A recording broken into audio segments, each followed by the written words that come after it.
Welcome back ناظرین، programme ہماری بھی سنو میں ہم اپنے مہمانوں کی سن رہے تھے اور دوبارہ آغاز کرتے ہیں۔ سر، آپ کو ملازمتیں نہیں ملیں اور آپ بہت زیادہ ایک سمجھیے کہ آپ کا کہنا ہے کہ آپ کو دیوار کے ساتھ لگا دیا گیا، تو پھر میرا وہی سوال ہے کہ پھر متحدہ اسٹوڈنٹ آرگنائزیشن کیوں نہیں بنی؟ آپ نے اپنے آپ کو خول کے اندر کیوں بند رکھنا چاہا؟ دیکھیے، جیسا کہ ابھی اس سے پہلے جو بات چیت ہوئی اس میں بھاشانی صاحب نے جو پوائنٹ اٹھایا کہ ایک فیکٹر نہیں ہوتا ہے صرف احساس محرومی، مختلف فیکٹرز ہوتے ہیں، تو اسی بات کو آگے بڑھاتے ہیں۔ قومیت ہونا یا شناخت رکھنا از خود کوئی بری بات نہیں ہے، شناخت بلکہ شناخت پہ فخر کیا جاتا ہے، پاکستانی شناخت پہ ہم فخر کرتے ہیں۔ صحیح۔ تو سوال آپ کا جو ہے وہ یہ ہے کہ اس کی بنیاد پہ ہم کوئی ایٹروسٹیز تو جنریٹ نہیں کر رہے، یہ ہے مین اس کا جو اس کا مغز ہے سوال کا۔ اقبال قمر صاحب، اگر فاؤنڈیشن ہی ٹھیک نہیں ہے تو میں اس کو کیسے عمارت، میں آپ کو بتا رہا ہوں، دیکھیں بن فاؤنڈیشن تو میں آپ کو نام میں ہی سمجھا دیتا ہوں۔ آل، اے فار آل، ٹھیک ہے، پی فار پاکستان، پہلے آل، پھر پاکستان، پھر مہاجر۔ صحیح، ٹھیک ہے، ہم کر سکتے تھے مہاجر اسٹوڈنٹ آرگنائزیشن اس کو اس وقت، آل متحدہ کی بات کی، سب کی بات کی ہے۔ آج بھی ایم کیو ایم کا نعرہ اختیار سب کے لیے، آل، تو آل پاکستان مہاجر اسٹوڈنٹ آرگنائزیشن۔ لفظ مہاجر پہ میں نے آپ کو تفصیل دی کہ وہ نام کیوں ہم نے اس کس طرح سلیکٹ کیا اور کیوں اس پہ اس کی ضرورت پیش آئی۔ اور یہ اگر آپ اس کو ماضی کے تاریخ سے، جیسے انہوں نے کہا ہسٹوریکل ہے، تاریخ سے اگر دیکھیں تو ایک دفعہ الطاف بھائی نے ایک انٹرویو میں کہا کہ لفظ مہاجر جو ہے، اگر پاکستان سے آپ لوگوں کی شناخت ختم کر دیں گے کہ لفظ مہاجر خود بخود مر جائے گا۔ ٹھیک ہے، تو یہ ایک شناخت والا فیکٹر ہے، ہم واپس آتے ہیں اس سے باہر نکلتے ہیں۔ اقبال قمر صاحب کینیڈا میں بیٹھے ہیں، امیگرنٹ ہوتے ہیں، مہاجر ہوتے ہیں، لیکن 3-4 سال کے بعد آپ مستقل یہاں رہیں تو سٹیزن ہو جاتے ہیں، تو کیا ہم مہاجر وہاں کے، پاکستان کے، اپنے آپ کو شہری کبھی تصور نہیں کیا؟ اگر آپ اس کو صرف اس ٹاپک پہ ڈسکس کرنا چاہتے ہیں تو ہم ایک سیپریٹ پروگرام، صرف یہ پروگرام پھر اسی پہ کر لیتے ہیں۔ نہیں، ایک منٹ، اس پروگرام کو ہم اسی پہ کر لیتے ہیں۔ میں آپ کو اس کے اوپر تاریخ سے اور اکیڈمک ڈسکشنز کے ذریعے بہت سے حوالے دے سکتا ہوں کہ لفظ مہاجر اور مہاجر کیوں، مہاجر کیسے، مہاجر کے اصطلاحی معنی کیا ہیں، مہاجر کے لغوی معنی کیا ہیں، اس کو کیسے استعمال کیا جا سکتا ہے۔ چلے یہ بتائیں، مہاجر سے شہری ہونے تک سفر میں اب آپ اس کو دیکھیے، آپ کو کیا کیا جھیلنا پڑا ہے؟ دیکھیے، ہم یہ سمجھتے ہیں اس وقت، ہم یہ سمجھتے ہیں کہ جو سوال جس طرف آپ جانا چاہ رہے ہیں، سوال یہ یہاں پر یہ جانا چاہ رہے ہیں کہ دیکھیے، جیسے کہ بھاشانی صاحب نے اس میں فرمایا کہ کوئی بھی ریاستیں جو ہوتی ہیں 2 قسم کی ہوتی ہیں، یا تو یونی نیشنل یا یونی لنگوسٹک اسٹیٹ ہو سکتی ہے، ایک قومی ریاست ہو سکتی ہے، یا کثیر القومی ہوتی ہے۔ جیسا کہ یونی نیشنل بہت خال ملیں گی اور اس میں اتنا بڑا ایشو بھی نہیں ہے، وہ جزیرے میں کہیں ملیں گے، نہیں خال ملیں گے اور اس میں اتنا بڑا ایشو بھی نہیں ہے۔ ہم اکیڈمک ڈسکشن میں جا رہے ہیں نا اب اس میں، اگر ایک قومی ہے، ریاست اور قوم ایک ہو گئی، قومیت اور ریاست ہو گئی، ریاست قومیت بن گئی، قومیت ریاست بن گئی۔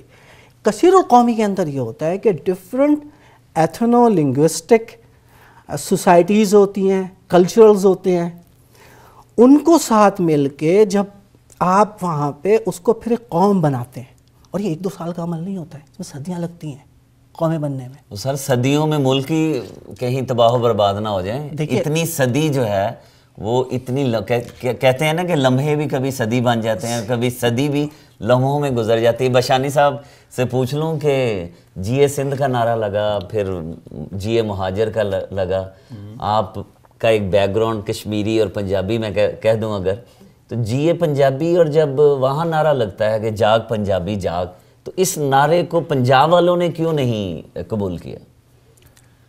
میں سمجھتا ہوں کہ اس کی وجہ یہ ہے کہ کسی بھی ریاست کے اندر جو موسٹ پریویلیج ایتھنک گروپ ہوتا ہے وہ اس طرح کے نعروں کو قبول اس لیے نہیں کرتا کہ ان کے مفادات جو ہیں وہ اس سے جڑے ہوتے ہیں جو ایگزسٹنگ سچویشن ہوتی ہے۔ جیسے کہ آج آپ پنجاب میں دیکھیں کہ پنجاب میں صوبے بنانے کی بات ہو رہی ہے، تو اس کو وہ ایک طرح کی غداری قرار دے رہے ہیں۔ صوبہ جو ہے ایک طرح کا انتظامی یونٹ، انہوں نے تو قومی اسمبلی سے رجوع کر لیا اور میں ان سے پوچھوں گا کہ وہ پولیٹیکل بنیاد تھی یا کیا بات کریں گے، لیکن یہ میں آپ کو ایک بات میں کلیئر کرنا چاہتا ہوں کہ جو قومیت ہوتی ہے یا قوم پرستی ہے کسی بھی ایک ریاست کے اندر، اس کی دو شکلیں ہوتی ہیں، ایک ہوتی ہے نیگیٹو اور ایک ہوتی ہے پازیٹیو۔ جو منفی قوم پرستی ہے جس کو ہم نیرو نیشنلزم کہتے ہیں، اس کا مطلب یہ ہوتا ہے کہ ایک سندھی ہے تو وہ بلوچ سے نفرت کرے، یا پختون ہے تو وہ مہاجر سے نفرت کرے، اس کو آپ منفی کہتے ہیں۔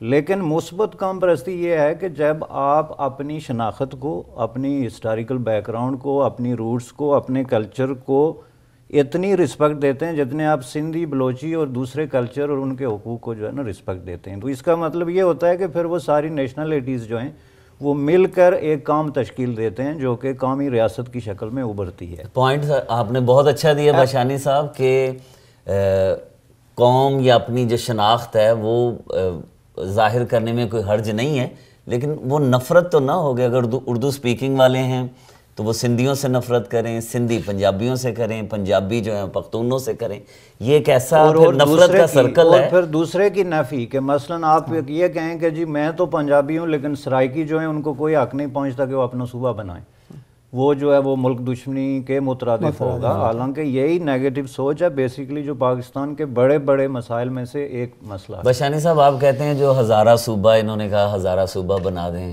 اور سرائکی صوبہ بنا دیں، آپ غداری نہیں سمجھ رہے، آپ قانون دان بھی ہیں، پاکستان کے میں آپ کو ایک کانسٹیٹیوشن۔ بالکل واضح مثال دیتا ہوں کہ سوئٹزرلینڈ جو ہے اس میں کوئی 4 ڈیفرنٹ لینگویجز ہیں، یعنی اس میں جرمن ہے، اٹالین ہے، فرینچ ہے، بولی جاتی ہیں۔ اس کے علاوہ ان کے کوئی 28 کنٹونز ہیں اور ہر کنٹون اپنے طور پہ خود مختار ہے۔ اس کا مطلب کیا ہوا کہ سوئٹزرلینڈ کو ٹوٹ جانا چاہیے تھا۔ جب آپ لوگوں کو ان کے حقوق دیتے ہیں، حقوق کا مطلب یہ ہے کہ آپ اپنے آپ پہ خود حکومت کریں، کہ مثلا ہزارہ والے لوگ جو ہیں ان کے جو وسائل ہیں وہ اپنے مسائل پہ خود خرچ کریں اور اس کے مجاز ہوں وہ یہ ڈیسیجن میکنگ کے کہ ہمارے کیا مسئلے ہیں۔ تو ریونیو کہاں سے آئے گا ہزارہ کو یا سرائکی صوبے کو؟ ریونیو کہاں سے آئے گا؟ ریونیو کچھ تو ان کا اپنا ہوگا اور کچھ ظاہر ہے جو سینٹرل آپ کا سیٹ اپ ہے اس کی ذمہ داری بنتی ہے۔ جیسے آپ کینیڈا میں دیکھیں کہ کینیڈا میں ایک سیٹ اپ ہے کہ آپ کی جو فیڈرل بجٹ ہے اور پھر آپ کا پروونس کا بجٹ ہے، اور جن صوبوں کے پاس کم وسائل ہیں ان کو زیادہ جو ہے وہ فیڈرل کی طرف سے سپورٹ کی جاتی ہے۔ اقبال قمر صاحب، آپ نے ہزارہ صوبے کا اس وجہ سے کہا کہ آپ حملہ کرنا چاہ رہے تھے ANP کو کمزور کرنا، اور پھر سرائکی صوبے وہ نواز شریف کے خلاف ایک سازش ہے۔ کیا یہ جو تنقید ہوتی ہے دوسرے پیپلز پارٹی پر بھی، اور پیپلز پارٹی کا آپ نے اس طرح ساتھ دیا کہ قومی اسمبلی میں پہنچ گئے قرارداد لے کر؟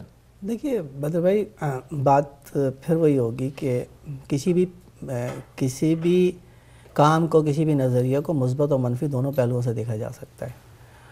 اب سب سے پہلی بات تو یہ کہ ہزارہ صوبے کی ڈیمانڈ MQM کی نہیں ہے، ہزارہ صوبے کی ڈیمانڈ ہزارہ والوں کی ہے۔ نہیں تو وہ آپ نے تو نقصان تو ANP کو ہوگا نا ہزارہ صوبہ بننے سے۔ دیکھیں ہمیں یہ نہیں دیکھنا کہ اس سے نقصان کس کو ہو رہا ہے، ہمیں پاکستان اور اس میں رہنے والے لوگوں کے اجتماعی فائدے کے بارے میں سوچنا ہے۔ ہمیں یہ نہیں سوچنا کہ اس سے A کو فائدہ ہوگا یا B کو فائدہ ہوگا۔ ہم واپس اس ڈسکشن میں آتے ہیں، جیسا کہ بات یہ ہے کہ جیسے انہوں نے سوئس کی مثال دی، سوئٹزرلینڈ کی مثال دی، بات پھر وہیں آتی ہے گھوم کے، جب ہم ایک ایسی سوسائٹی میں رہ رہے ہیں جس کے اندر ملٹی لنگول کلچرل گروپس ہیں یا اینٹیٹیز ہیں، تو وہاں پہ ہم کو کلچرسٹک پلورزم کو ہمیں فروغ دینا ہے، وہاں پہ ہمیں کلچرسٹک انڈیویجولزم کو نہیں فروغ دینا ہے۔ تو اس کو فروغ دینے کے جو طریقہ کار ہیں، وہ طریقہ کار دیکھیں دنیا میں ہمیں دوبارہ ویل ایجاد نہیں کرنا ہے۔ دنیا میں جو طریقہ کار موجود ہیں ان کو دیکھنا، ان سے سمجھنا ہے۔ انہوں نے سوئس کی مثال دی، لیکن ہمارا کام ہے کہ اس ویل کو پنکچر کر دینا۔ ہر شخص اس ویل کو پنکچر کرنے کے چکر میں لگا ہوا ہے تاکہ گاڑی رک جائے پاکستان۔ ہر شخص تو ہم نہیں کہہ سکتے، یہاں پہ ہر جگہ ہر معاشرے کے اندر ایسی ایک منیمم یعنی ایک منیمم گروپ ہوتا ہے جو کہ اپنی اس طرح کی کوششیں کرتا ہے۔ ہمارا کام یہ ہونا چاہیے کہ ہم اس میں سے جو مثبت چیزیں ہیں ان کو آگے لے کے جائیں۔ MQM نے کیا کیا ہے؟ MQM نے ایک قرارداد پیش کی۔ پارلیمنٹ ایک ایسی جگہ ہے جہاں پہ آپ ڈیموکریسی کے پروسیس میں الیکٹڈ ریپرزنٹیٹیو کو بھیجتے ہیں تاکہ ملک کے مفاد، شہریوں کے فلاح و بہبود کے لیے ڈسکشن کریں، ان کے لیے قانون سازی کریں وہاں بیٹھ کے. تو ایم کیو ایم نے ایک قرارداد پیش کر دی کہ بھئی ہزارے میں لوگوں میں بڑی تشویش ہے، وہ ایک صوبہ بنانا چاہتے ہیں. اسی طریقے سے جنوبی پنجاب میں ایک یا ایک سے زائد صوبے کی تحریک موجود ہے، وہ اس بارے میں بات کرنا چاہتے ہیں. ایم کیو ایم نے قرارداد پیش کر دی. 25 ایم کیو ایم کے نمائندے ہیں، وہاں پہ 342 کا ایوان ہے. اب وہاں پہ یہ بات کھلے گی، جو سپورٹ کرے گا تو یہ آگے جائے گی بات، سپورٹ نہیں کرے گا پیچھے آ جائے گی بات. جناب قرارداد ایسی ہے کہ وہ کیا کہتے ہیں کہ چھپکلی نہ اگلی جائے نہ نگلی جائے. وقفہ لے لیتے ہیں اور میں بات کروں گا کینیڈا کی، جہاں پر ہندو، سکھ، عیسائی، یہودی، تمام قومیتیں، تمام مذہب آباد ہیں، اور کتنا پیارا ملک ہے، امن و امان مثالی ہے. اور پاکستان میں پنجابی، سندھی، بلوچی، معلوم نہیں کیا کیا قومیں، اور نفرت جو ہے وہ ایک دوسرے سے بڑھتی ہی چلی جاتی ہے. اسی سوال پر واپس آئیں گے، چھوٹا سا وقفہ لیتے ہیں، ہمارے ساتھ رہیے گا. پروگرام ہماری بھی سنو.